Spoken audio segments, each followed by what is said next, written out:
These are bad, this is usable, and this is so far best I've tried. So these are very cheap and highly available, but they have a bunch of problems. First of all, the adhesion is very poor. Second of all, you need to find a way to make a nice layer on the board, which is not too hard.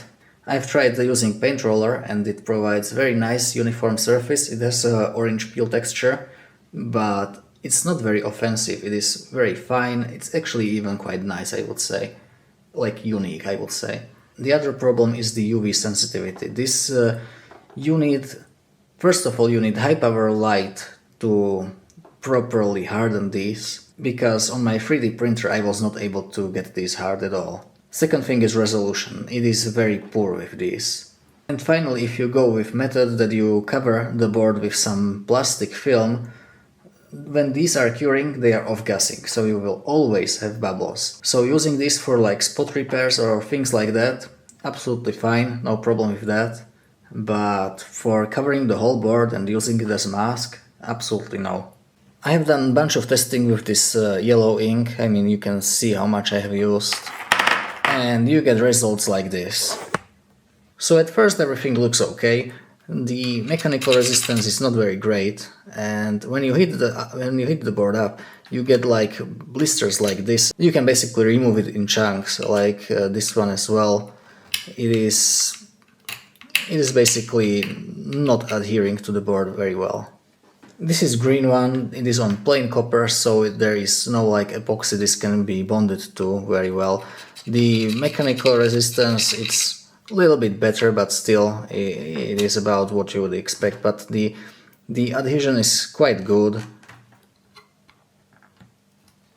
And as far as heat resistance, it is stuck there quite well. Yeah, this is well hot enough that even the solder masks melt the solder.